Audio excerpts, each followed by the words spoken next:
반갑습니다. 한 주간 또 은혜로 잘 보내셨지요? 이렇게 영상을 통해서 여러분과 함께 하게 되어서 너무나 기쁩니다. 오늘은 개인신앙을 지킵시다 라는 주제로 말씀을 나누고 싶습니다. 자주 국방이라는 말을 요즘 자주 듣습니다. 우리 한국의 국방력이 지금 현재 세계 7위라고 합니다.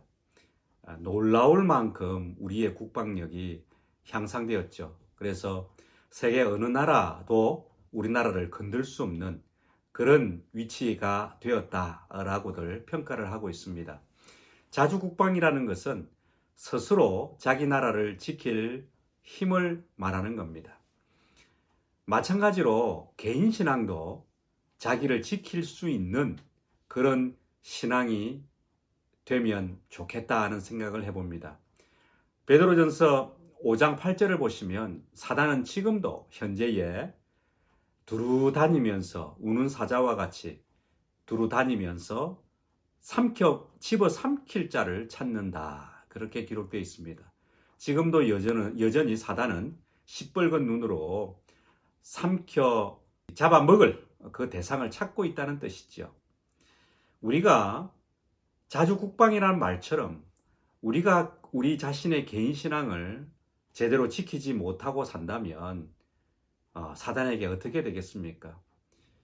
예를 들면 일제강점기가 35년 동안 지속되었는데 그 이유는 결국은 자주국방, 자기를 지킬 힘이 없는 나라였기 때문에 일본에게 잡아먹혔지 않습니까?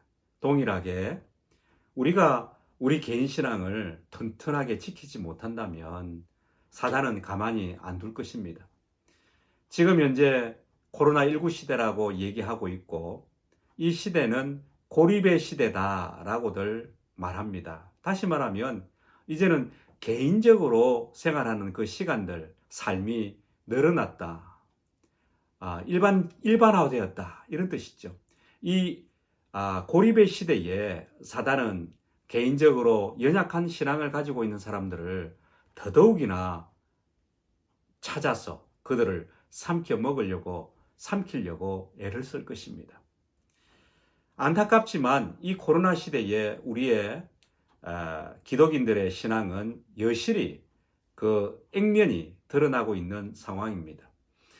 개인의 삶의 균형이 깨어지고 무너졌다는 말도 사회학자들이 하고 있지만 실제로 가만히 보면 개인적인 신앙도 깨어지고 무너지고 방황하고 배회하는, 그래서 신앙의 위기를 겪는 시대가 바로 이 시대다라고 기독교 신학자들도 동일하게 얘기합니다.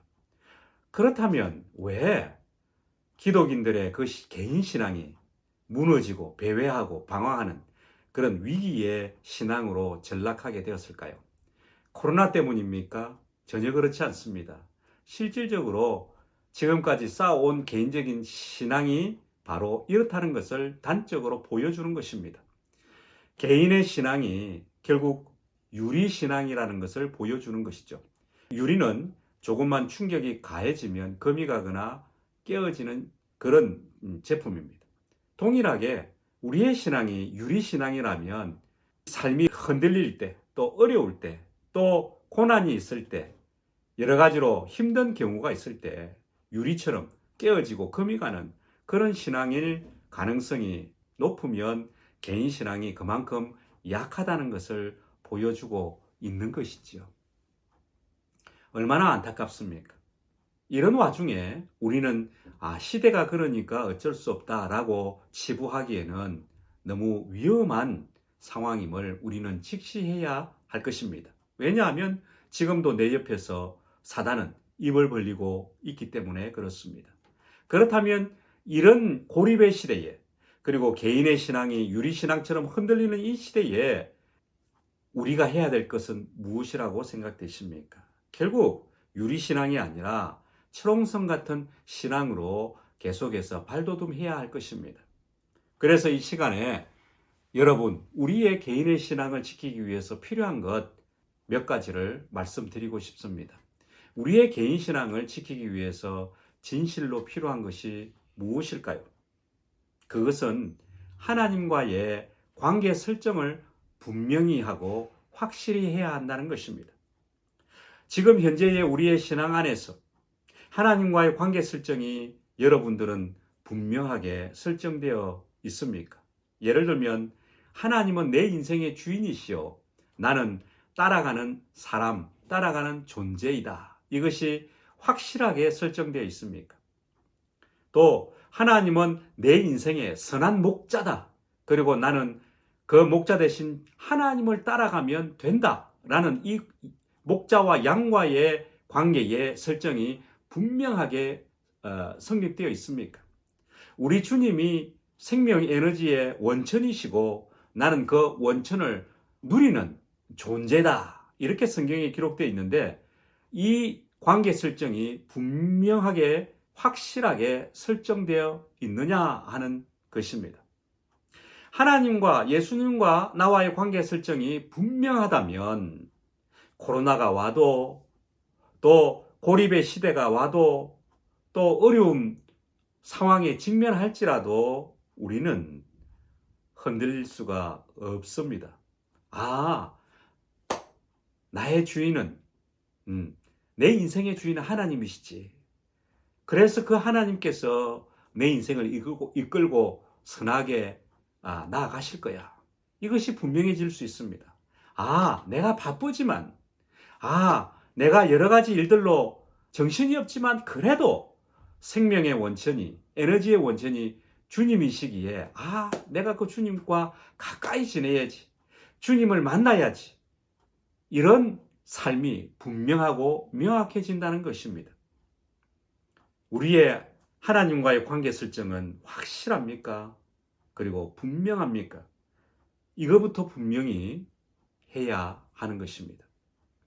사도 바울은 어땠습니까? 사도 바울은 사도행전 24장 16절에 보면 이것으로 말미암아 나도 하나님과 사람을 대하여 항상 양심에 거리낌이 없기를 힘써노라 이렇게 말씀했습니다. 사도 바울의 고백이지요. 하나님 앞에서 살든지 사람 앞에 살든지 나는 양심에 거리낌이 없게 살 것이다 라는 고백입니다. 어쩌면 사도 바울의 하나님과의 관계의 설정에 아주 핵심이 되는 부분일 것입니다. 양심이라는 것은 최고 가치로 여기는 데 초점을 맞춘 마음입니다. 최고 가치라고 여기는 것에 초점을 맞추는 마음이 양심이라고 합니다. 신앙인들의 최고 가치는 무엇입니까? 하나님의 말씀이지요. 그 말씀 앞에 초점을 맞추어서 내 마음이 따라갈 때 우리의 양심을 지킬 수 있다는 것이지요.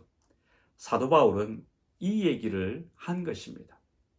그래서 개인 신앙을 지키기 위해서 필요한 것 하나를 여러분에게 제시하고 싶습니다. 그것은 하나님의 말씀 앞에 지속적으로 노출되어라는 것입니다. 하나님 말씀을 가까이 하면서 그 말씀에 내 마음이, 내 뜻이 계속해서 노출되어 있어야 삶이, 내 신앙이 지켜질 수 있다는 것입니다. 요한복음에 보면 14장 26절에 보면 성령님께서 예수님이 하신 모든 말씀을 생각나게 해주신다. 그렇게 기록하고 있습니다. 성령님이 하나님의 말씀을 생각나게 해주신다. 라는 뜻이죠. 하나님의 말씀을 생각나게 되려면 필요한 것이 무엇입니까? 결국은 성령님과 가까이 해야 되죠. 또 성령님이 말씀을 통해서 우리에게 보여주시니까 말씀을 계속 가까이 해야 합니다. 말씀에 우리가 노출되어 있어야 한다는 것이지요. 그래야 성령이 그 말씀을 통해서 이런 삶이 옳은 거야. 이런 삶이 참 아름다운 거야. 이 삶이 밝은 거야. 이 삶이 하나님의 마음이야. 라는 것을 우리 양심에 알려주는 것이죠. 그리고 우리 양심이 작동하는 겁니다. 하나님 앞에서 내가 거리낌이 없이 살려면 이렇게 해야 되는 거구나. 선택을 하게 되는 것이죠. 그러면 우리의 양심이 그 말씀을 선택해서 말씀의 방향으로, 말씀의 뜻대로 가게 되는 것입니다. 그렇게 되면 하나님 앞에서 우리의 양심이 거리낌이 없게 되는 것이지요. 때문에 그냥 말씀 없이 이 땅에서 그냥 나는 믿고 있구나 이 정도의 수준에서 살아가는 것이 아니라 정말 매일 매순간 하나님 말씀에 내가 노출되어지고 최고 가치로 여겨지는 그 말씀 앞에서 내 마음이 따라갈 때 내 양심은 늘 건강하고 내 양심이 거리낌이 없는, 그래서 내 개인의 신앙을 철저하게 지키고 건강한 신앙으로 나아갈 수 있는 것입니다. 이런 신앙인 앞에 사단이 결국 옆에 오더라도 삼킬 수가 없는 것이죠. 왜냐하면 말씀 앞에서 살아가니까 잡아먹을 수가 없는 것입니다. 그래서 여러분에게 말씀을 드립니다. 하나님 말씀에 나를 날마다 적극적으로 노출시키고 그 말씀의 방향대로 나아가 보시기를 바랍니다. 그렇다면 사도 바울처럼 하나님 앞에 나의 양심이, 우리의 양심이 잘 지켜질 수 있고 내 개인의 신앙이 분명하고 확실하게 지켜진 가운데에서 성장하는 모습을 스스로가 경험해 나갈 수 있을 것입니다. 두 번째로 여러분에게 권면하고 싶은 것은 영적 플랜을 지속적으로 세우면서 가라는 것입니다. 에베소서 5장 15, 16절에는 무엇이라고 말씀하고 계십니까? 이 때가 악한 시대에 지혜로운 사람이 될 필요가 있다. 그러려면 자세히 주의해서 상황을 관찰하고 지혜롭게 세월을 아끼면서 살아가야 한다. 이 말씀을 에베소서 5장 15, 16절은 말씀하고 계십니다. 이 나에게 벌어진 상황과 현실 또 환경들을 잘 살피고 그 안에서 잘 영적으로 계획을 세워서 나아갈 때에 내 삶에 의미 있는 삶을 부여하며 살아갈 수 있는 것입니다. 여름 방학 때, 겨울 방학 때 학생들이 많이들 방학 계획표를 세우지 않습니까? 물론 그 방학 계획표대로 살아가는 사람이 있고 반대로 그렇게 살아가지 못하는 사람들도 있습니다. 그래서 나중에는 후회를 하고 그렇게 하지 않습니까?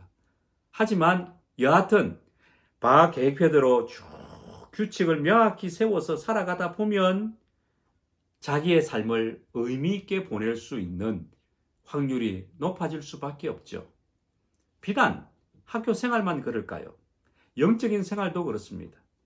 영적인 개인 신앙을 의미 있게 살아가고 그 삶을 탄탄하게 세우려면 필요한 것은 에베소서 5장 15, 16절처럼 세월을 아껴서 자신의 삶을 잘 관찰하고 필요한 것들을 잘 계획을 세워서 삶의 의미를 부여해 나가야 그 개인 신앙이 탄탄해질 수 있는 것입니다. 여러분의 지금 영적인 계획은 있으십니까? 아니면 그냥 존재하니까 살아가는 것입니까? 계획 없이. 그러면 1년이 지나도 2년이 지나도 영적 성장은 담보할 수가 없는 것이죠. 아마도 비슷할 겁니다. 어쩌면 그 중간에 어떤 일이 벌어져서 더 개인의 신앙이 낮아질 수 있는 것이죠. 우리 주님께서는 아마도 우리에게, 각 개인에게 질문을 던지실 것입니다. 지금 현재의 너의 개인의 신앙이 최선이냐? 물으실 수도 있습니다. 정말 최선이라고 생각하느냐? 성경 읽기가 최선이라고 생각하느냐? 너의 기도가 최선이라고 생각하느냐? 너의 암송이 최선이라고 생각하느냐? 너의 예배가 최선이라고 생각하느냐? 지난 시간에도 이런 질문을 던졌지만 지금도 아마 예수님께서는 만약에 나타나신다면 이런 질문을 하시리라고 봅니다. 이제 이 금요 기도 시간에 한 번쯤 돌아보면 좋겠습니다. 나는 영적인 계획을 세우고 지금 삶에 영적인 의미를 부여하면서 살고 있는가? 아니면 그냥 존재하니까 살아가고 있는 건가? 여러분, 존재로 살지 마시길 바랍니다. 존재로 산다는 것은 내가 태어났기 때문에 숨 쉬고 있기 때문에 그냥 살아내는 것입니다. 그러면 삶의 의미가 없어지는 것입니다. 부디 이 젊은 날 하나님 앞에서 또 사람 앞에서 최고 가치로 여기는 하나님의 말씀, 그 말씀에 초점을 맞추어진 마음이 되셔서 우리의 양심이 하나님 앞에 사람 앞에서 거리낌이 없는, 그래서 개인신앙이 분명하고 확실한 삶이 되시기를 축복합니다. 또 하나는 영적인 계획을 잘 세워서 세월을 아끼고 또 사단과 싸워서도 이기면서 개인의 신앙을 계속 탄탄하게 연단해 나가는, 다져나가는, 그래서 저는 최선입니다. 최선으로 살고 있습니다. 하나님 앞에 거리낌이 없이 부끄러움 없이 영적 양심을 지키고 개인 신앙을 지키고 살아가는 우리 청년 캠퍼스 형제자매들 모든 분들이 되시기를 축복합니다. 함께 기도하겠습니다. 아버지 하나님 감사합니다. 오늘도 저희들 한자리에 불러 모아주시고 하나님의 음성을 듣게 하시며 또 우리의 마음의 소원들을 아뢰을 수 있는 금요 기도회에 불러주셔서 참으로 감사합니다. 하나님의 소중한 아들, 딸들입니다. 이들의 개인 신앙이 유리 신앙이 되지 않게 하시고 철옹성 같은 단단한 신앙으로 발돋움할 수 있도록 축복해 주옵소서. 사도 바울이 하나님과 사람을 향해서 양심에 거리낌이 없게 되기를 바랬던 것처럼 우리도 하나님과 사람 앞에서 부끄럽지 않고 거리낌이 없는 양심을 지키고 살아가는 삶이 되길 원합니다.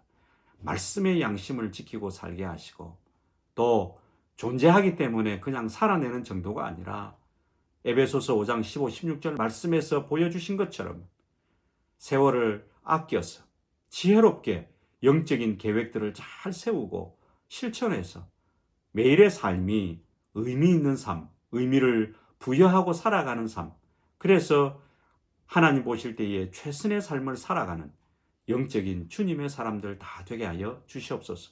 이 시간 기도 가운데서 주님 만나게 하시고 주님을 누리는 축복이 있게 하여 주시옵소서. 주님 의뢰합니다. 예수님의 이름으로 기도드립니다. 아멘. 이제 귀한 시간 각자 있는 곳에서 은혜롭게 또 기쁘게 하나님 만나는 금요 기도회가 되기를 축복합니다. 감사합니다.